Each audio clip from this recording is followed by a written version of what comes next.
नमस्कार, राजस्थान समाचार में आप सभी का स्वागत है। मैं हूं आपके साथ प्रज्ञा मिश्रा। बुलेटिन की शुरुआत करेंगे बड़ी और अहम खबर के साथ। तो सबसे पहले बात कर लेते हैं, राजस्थान में भीषण गर्मी का दौर जारी है।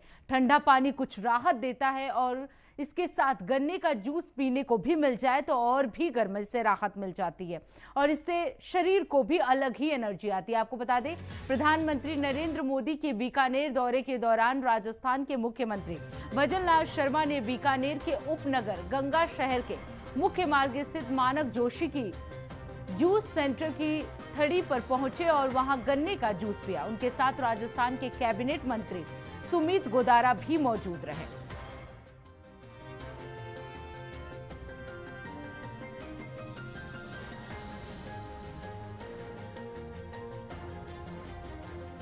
जगह आपको लेके आए हैं जहां पर गन्ने का जूस तैयार किया जा रहा है और ये खास जगह है। ये खास जगह क्यों है आपको बताना चाहेंगे। राजस्थान के मुख्यमंत्री भजन लाल शर्मा इसी दुकान इसी जगह पर आके इन्होंने गन्ने का जूस पिया, इसलिए उसके बाद यह दुकान कुछ खास बन गई है। क्या है, बात करते हैं। आप गन्ने का जूस पीने आए हो, क्या कहेंगे? मुख्यमंत्री और यहाँ के विधायक तीनों जो विधायक हैं, जेठानंद जी और सिद्धि कुमारी, ये तीनों कल जूस पी के गए थे। उनके साथ वो सुमित गोदारा जी भी थे, कैबिनेट मंत्री। देखिए, तो अब बात करते हैं, इन बनाने वालों से बात कर लेते हैं। जोश के साथ जोशी जी हैं। क्या नाम है आपका? मानिक जी जोशी। जोशी जी, आपकी दुकान अब खास बन गई है बीकानेर में। ऐसा माना जा रहा है कि मुख्यमंत्री आए थे यहाँ, सही है बात? हाँ, मुख्यमंत्री जी भगवान की कृपा से आ गया। हमने प्यार से जूस पिया। भजन लाल जी आए थे। हाँ, भजन लाल जी। क्या कहा उन्होंने? जो बैठा है जूस पिया, हाथ मिलाया। नहीं कहा, और क्या कहा? और तो कुछ ही नहीं है, हाथ मिलाया। बीकानेर की विधायिका सिद्धि कुमारी जी भी थी। हाँ, सिद्धि कुमारी जी है। सिद्धि कुमार जी तो खड़ा होकर बैठा ना, मैंने बोला कि आपने बैठोगे। जब बैठा हमने भजन लाल जी के पास, फिर आप खड़ा हो गए, हाथ मिला के चले गया। तो मैं हमारे दुकान में आ गए। फिर आपको ऑनलाइन पेमेंट किया? हाँ, 200 रुपया ऑनलाइन पेमेंट किया।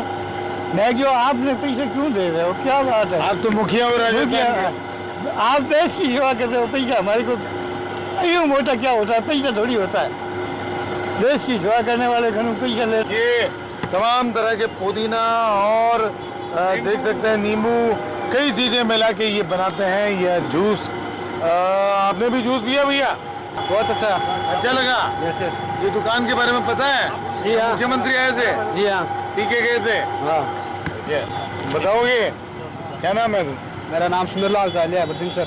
हाँ, पॉपुलर हो गई इसलिए बहुत से लोग यहाँ पर भीड़ और लग जाती है शाम के टाइम और दोपहर के टाइम। देखिए, चूंकि मैं आपको बार बार बता रहा हूँ कि तेज गर्मी का मौसम है और गर्मी के अंदर शीतल पेय पदार्थ पीना जरूरी है। लेकिन ये जोशी की दुकान है जिसमें खास बात अगर करें, क्योंकि मुख्यमंत्री भजन लाल शर्मा यहाँ पर आए थे। उन्होंने प्रधानमंत्री के दौरे के लिए, प्रधानमंत्री की जनसभा के लिए इनवाइट किया था यहाँ को, इनको और बाकी लोगों को। के सिंह, बीकानेर।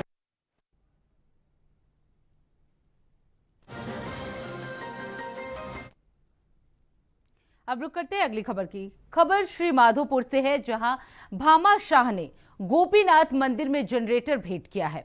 आपको बता दें, भामा शाह ने गोपीनाथ मंदिर में 15 वाट का एक जनरेटर सेट अर्पित किया।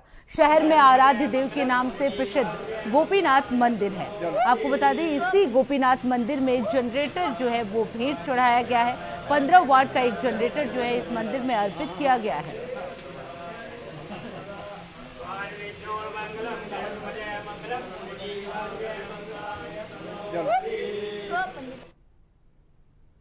रुक करते हैं अगली खबर की। खबर हनुमानगढ़ से है, जहां कांग्रेस कमेटी के अध्यक्ष सुरेंद्र दादरी के नेतृत्व में टिब्बी में जिला स्तरीय संविधान बचाओ रैली का आयोजन किया गया। आपको बता दें, रैली की शुरुआत पहलगाम आतंकी हमले और ऑपरेशन सिंदूर में शहीद जवानों और निर्दोष नागरिकों की श्रद्धांजलि देते हुए 2 मिनट के मौन के साथ सेवा दल द्वारा राष्ट्रगीत गाया गया। आपको बता दें, रैली में कांग्रेस नेताओं के निशाने पर बीजेपी सरकार रही और मुख्य वक्ता पीसीसी प्रभारी महामंत्री पूसाराम गोदारा, महेंद्र गहलोत सहित नेताओं ने कहा कि भारतीय जनता पार्टी लगातार हमारे संवैधानिक मूल्यों पर आघात कर रही है। अपने खिलाफ उठने वाले विरोध की हर आवाज को कुचलने के लिए असंवैधानिक संस्थाओं का दुरुपयोग कर रही है।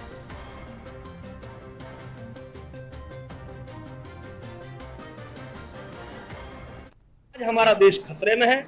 आज आप देखिए, हमारी रेल बेच दी, हमारा एयरपोर्ट बेच दिया, हमारे पोर्ट बेच दिए, हमारा टेलीकॉम बेच दिया।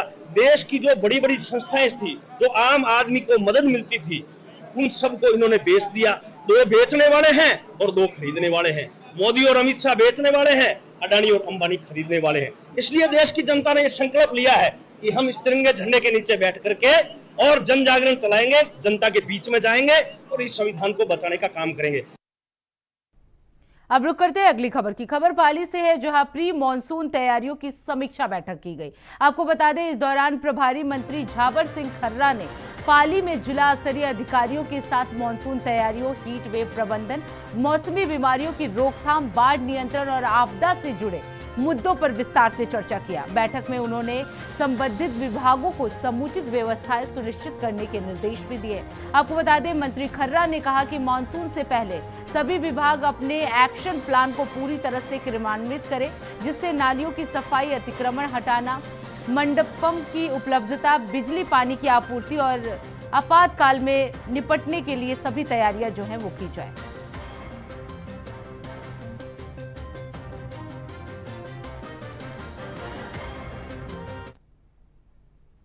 रुक करते हैं अगली खबर की। खबर 12 से है, जहां पत्रकार विचार गोष्ठी का केशव कीर्ति भवन में आयोजन किया गया।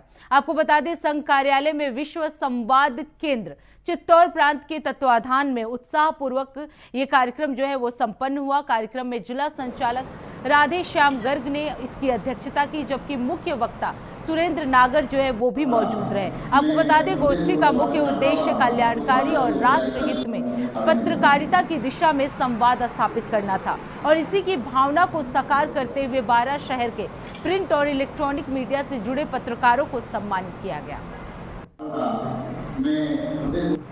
आज विश्व संवाद केंद्र चित्तौड़ प्रांत के माध्यम से देवर्षि नारद जयंती के पावन जयंती पर ये कार्यक्रम आयोजित किया गया। इस पर एकमात्र इसका उद्देश्य यही है कि देवर्षि नारद के जीवन से प्रेरणा लेते हुए और लोकहित और देशहित सर्वोपरि रखते हुए हमें किस प्रकार की पत्रकारिता करनी चाहिए, ये हम देवर्षि नारद के जीवन से सीख सकते हैं। नाम बताइए। सुरेंद्र कुमार नागर, विभाग प्रचार प्रमुख, राष्ट्रीय स्वयंसेवक संघ। अब रुक करते हैं अगली खबर की। खबर पाली से है, जहां मेहंदी फैक्ट्री में अज्ञात कारणों से भीषण आग लग गई। आपको बता दें, आग इतनी तेज थी कि उसे बुझाने के लिए 4 दमकलों को बुलाना पड़ा। जैसे ही आग लगने की सूचना मिली, अग्निशमन विभाग की टीम जो है वो मौके पर पहुंची। फैक्ट्री में रखे मेहंदी के कट्टों में आग लगने से घना धुआं उठने लगा, जिससे आग पर काबू पाना मुश्किल हो रहा था। आपको बता दें, स्थिति की गंभीरता को देखते हुए जेसीबी की मदद से फैक्ट्री की दीवारों को तोड़कर दमकल कर्मी अंदर पहुंचे और काफी प्रयासों के बाद आग पर काबू पाया गया। इस दौरान पानी की टैंकरों की भी मदद ली गई।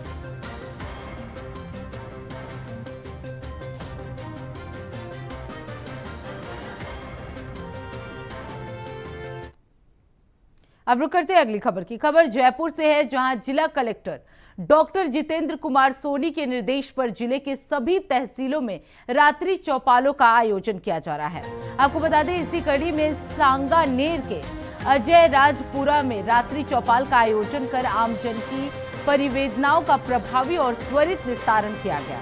इस दौरान 100 से अधिक धारा 136 के तहत शुद्धि प्रकरणों का भी मौके पर ही निस्तारण किया गया।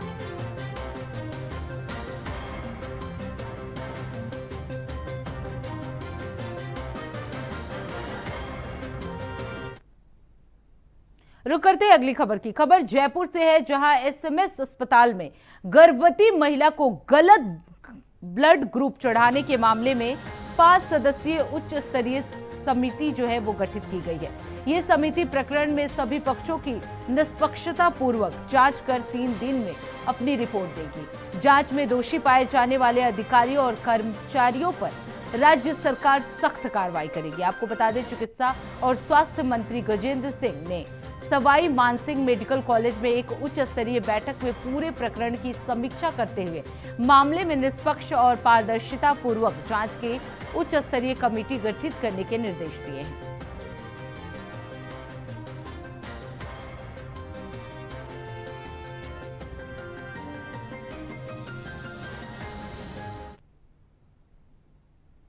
अब रुक करते हैं अगली खबर की। राज्य धरोहर प्राधिकरण और सम्राट पृथ्वीराज चौहान स्मारक समिति के तत्वाधान में सम्राट पृथ्वीराज चौहान की 859वीं जयंती के उपलक्ष्य में अजमेर जिला स्थित सम्राट पृथ्वीराज चौहान स्मारक स्थल पर पुरस्कार वितरण और सांस्कृतिक संध्या का आयोजन किया गया।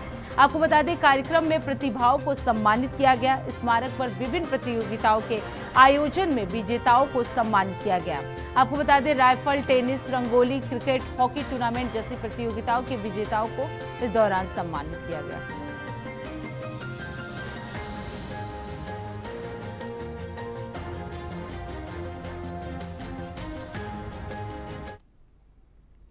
अब रुक करते हैं अगली खबर की। राजस्थान सरकार के पशुपालन, डेयरी और देवस्थान विभाग के कैबिनेट मंत्री जोराराम कुमावत ने पाली जिला के सुमेरपुर विधानसभा क्षेत्र के विभिन्न विकास कार्यों का शिलान्यास और लोकार्पण किया। आपको बता दें, मंत्री कुमावत ने विधायक कोष से स्वीकृत योजनाओं के अंतर्गत राजकीय उच्च माध्यमिक विद्यालय में टी शेड और बाकली में कबीर गौशाला और ट्यूबलाइट का शिलान्यास किया। इसके साथ ही जल जीवन मिशन के तहत कई कार्य भी किए गए।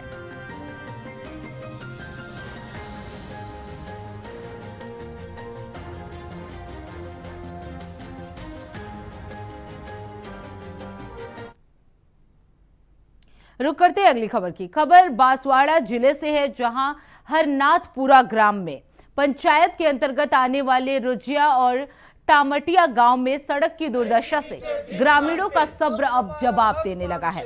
आपको बता दें, करीब 20 वर्षों से इन गांवों में सड़क निर्माण की बाट जोह रहे ग्रामीण अब अधिकारियों और नेताओं के प्रति नाराजगी जाहिर कर रहे हैं। आपको बता दें कि रुजिया गांव, जिसकी आबादी लगभग 1500 है, वहां की सड़क 2 दशकों से टूटी पड़ी है। ग्रामीणों का कहना है कि सड़क की हालत इतनी खराब है कि 108 एम्बुलेंस भी गांव में प्रवेश नहीं कर पाती। आपात स्थिति में मरीजों और गर्भवती महिलाओं को खाट पर लादकर बाहर तक ले जाना पड़ता है। हम हमारा हक मांगते।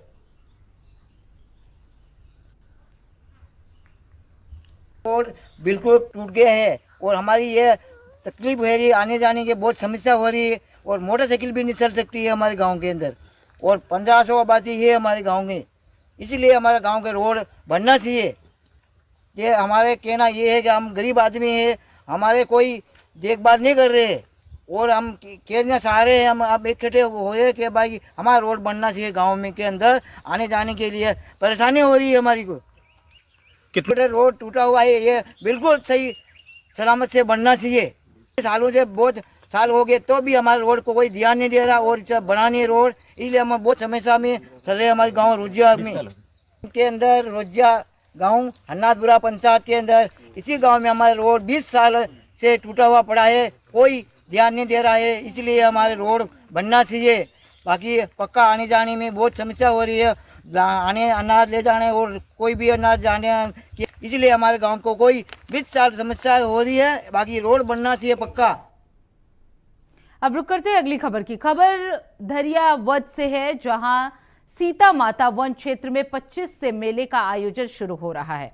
बता दें कि ग्राम पंचायत द्वारा मेले की तैयारियों को लेकर अंतिम रूप दिया जा रहा है। वहीं स्थानीय प्रशासन द्वारा व्यापारियों और मेलार्थियों के लिए दिशा निर्देश जारी किए गए हैं। मेले में साफ सफाई, पॉलिथीन और प्लास्टिक पर प्रतिबंध लगाया गया है। वहीं वन्य जीव संरक्षण और आग से बचाव पर विशेष ध्यान दिया जाएगा। आपको बता दें, दुकानदारों को लकड़ी का प्रयोग न करने और दुकान के पास कचरा पात्र रखने के निर्देश दिए गए हैं। मेला स्तर पर चिकित्सा सुविधा, शौचालय और हाथ धोने की व्यवस्था की गई है।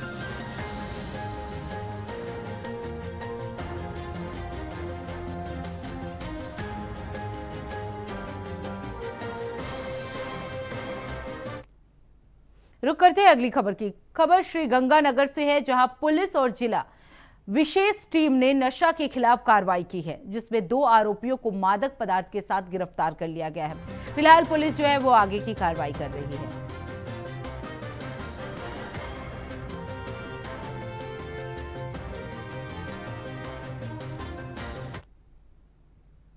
अब रुक करते हैं अगली खबर की। खबर फलौदी से है, जहां करंट की चपेट में आने से 2 मजदूर जो है वो बिल्डिंग से गिर गए, जिसके बाद वो गंभीर रूप से घायल हो गए। उनके अस्पताल में भर्ती कराया गया। अब इस घटना के बाद प्रशासन पर भी सवाल उठाए गए हैं। आपको बता दें, ये पूरा मामला जो है वो नागौर चौराहे का बताया जा रहा है।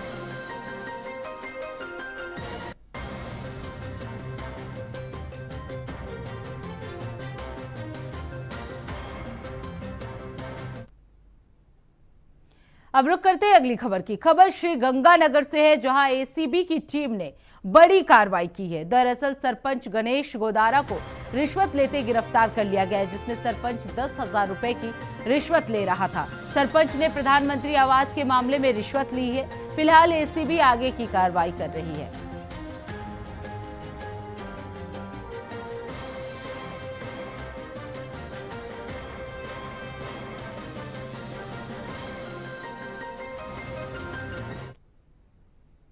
अब रुक करते हैं अगली खबर की। खबर झालावाड़ से है, जहां खनन करने वाले माफिया किस कदर बेखौफ है, इसका अंदाजा इसी बात से लगाया जा सकता है कि उन्होंने पहले पत्रकारों की टीम पर हमला किया और अब जब उनकी वन विभाग कार्रवाई करने लगा तो वन कर्मियों को भी हमला करके घायल कर दिया।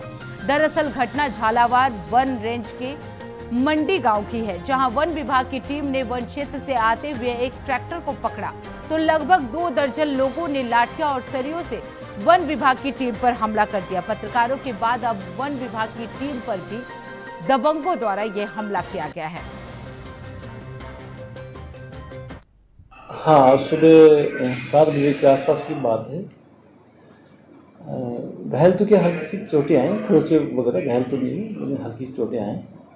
कुछ गांव के लोग दूना पानी के उन लोगों के खिलाफ मुकदमा दर्ज किया है। उसमें से एक व्यक्ति को डिटेन भी किया है। आगे की कार्रवाई जारी है। चोटें हैं, 5 कर्मी हैं। मुकदमा दर्ज कर लिया ना, मुकदमा दर्ज कर लिया है, इन्वेस्टिगेशन जारी है। अब रुक करते हैं अगली खबर की। खबर डिडवाना से है, जहां पुलिस का 1 दिवसीय एरिया डोमिनेशन के तहत विशेष अभियान चलाया गया है। पुलिस अधीक्षक के निर्देशानुसार अपराधों की रोकथाम और स्थायी वारंटियों, गिरफ्तारी वारंटियों और असामाजिक तत्वों की गिरफ्तारी के लिए एरिया डोमिनेशन के तहत 1 दिवसीय विशेष अभियान चलाया गया। आपको बता दें, इस विशेष अभियान के दौरान डिडवाना कुचामन के सभी थानों से 180 पुलिस अधिकारी कर्मचारियों की 37 टीमों का गठन किया गया।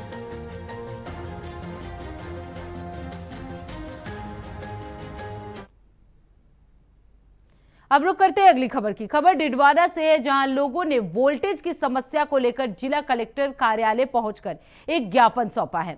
आपको बता दें, ज्ञापन में मोहल्ले वासियों ने बताया कि पिछले 18 महीनों से वोल्टेज की समस्या से वो जूझ रहे हैं। 24 घंटे तक वोल्टेज आता नहीं है, जिसकी वजह से कई घरों के घरेलू उपकरण जल जाते हैं, जिसके कारण आमजन की दैनिक चर्या भी प्रभावित हो रही है। ना तो टंकी में पानी चढ़ पा रहा है, ना कूलर में पानी डल पा रहा है। इसके साथ ही ना कोई अन्य विद्युत उपकरण सही तरीके से चल पा रहा है। लगातार गर्मी भीषण तरीके से पड़ रही है और गर्मी की वजह से मोहल्ले वासियों का हाल जो है वो बेहाल है। समस्याओं को लेकर स्थानीय विधायक, नगर परिषद के पार्षद, विद्युत विभाग के अधिकारियों को अवगत करा चुके हैं, लेकिन अभी तक इस मामले में कोई कार्रवाई नहीं हुई है।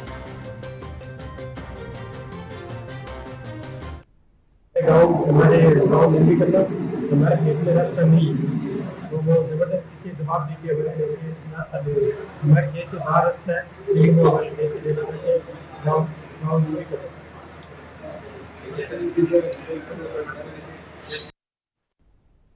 अब रुक करते हैं अगली खबर की। खबर झालावाड़ से है, जहां अवैध जुआ सट्टे पर पुलिस ने कार्रवाई की है। आपको बता दें, पुलिस ने सार्वजनिक स्थल पर जुआ सट्टा खेलते हुए 6 लोगों को गिरफ्तार कर लिया है।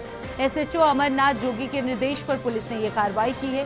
गिरफ्तार आरोपियों के पास से पुलिस ने 2,430 रुपए बरामद किए हैं। फिलहाल पुलिस आगे की कार्रवाई कर रही है।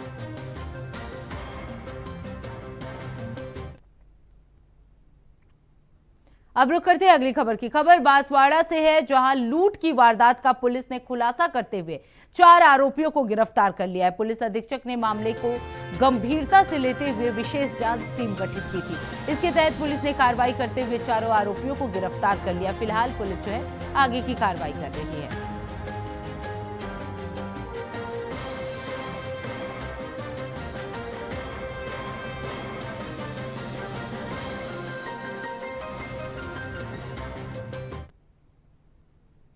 अब रुक करते अगली खबर की। खबर राजगढ़ से है, जहां पुलिस ने 11 साल के बच्चे के अपहरण के हत्या मामले में 24 घंटे में खुलासा करते हुए एक बाल अपचारी को निरुद्ध किया है। डीएसपी मनीषा मीना ने बताया कि राजगढ़ क्षेत्र में एक दिल दहलाने वाली घटना सामने आई थी, जहां 11 साल के नाबालिग बालक का अपहरण कर उसकी हत्या कर दी गई थी। इस मामले में पुलिस ने एक बाल अपचारी को निरुद्ध किया है। फिलहाल पुलिस मामले की जांच कर रही है। दिनांक 20/5/2025 को हमें परिवादी लाखन सिंह द्वारा एक रिपोर्ट पेश की गई, जिसमें उसने बताया कि उसका नाबालिग बच्चा लापता है घर से। उसको ढूंढने के लिए हमने एसएचओ साहब के निर्देशन में एक टीम गठित की। हमारे पुलिस अधीक्षक महोदय श्री संजीव नैन सर, हमारे ग्रामीण additional SP madam doctor Priyanka Raghuvanshi, इनके सुपरविजन में हमने टीमों का गठन कर उन्हें बच्चे की तलाश के लिए रवाना किया। दिनांक 21/5/2025 को हमें बच्चा मृत अवस्था में वहाँ पे एक रिहायशी पुरानी हवेली है, उसके प्रथम तल पर बच्चे की बॉडी मिली। उस मौके पर हमारे पुलिस अधीक्षक महोदय पहुंचे, हमारी एडिशनल एसपी ग्रामीण मैडम पहुंची, FSL team, MOB team, dog squad, सबको वहाँ पे बुलाया गया। साइबर टीम भी वहाँ पे पहुंची। त्वरित कार्रवाई करते हुए हमने हत्या के आरोपी के तलाश के लिए टीमें रवाना की। नेक्स्ट डे हमें सूचना मिली, उस पर हमने बाल अपचारी जिसने हत्या की थी वो एक बाल अपचारी है, उसे निरुद्ध किया। हमने 24 घंटे में इस पूरे प्रकरण का खुलासा किया, जिसमें हमारे थाने की टीम और रेनी एसएचओ हमारे रामजीलाल का बहुत सहयोग रहा। एसएचओ साहब के निर्देशन में इस पूरे प्रकरण का बहुत जल्दी 24 घंटे में खुलासा हुआ। तो फिलहाल राजस्थान समाचार में इतना ही। देश दुनिया की तमाम बड़ी खबरों के लिए देखते रहिए इंडिया वॉइस। तब तक के लिए नमस्कार।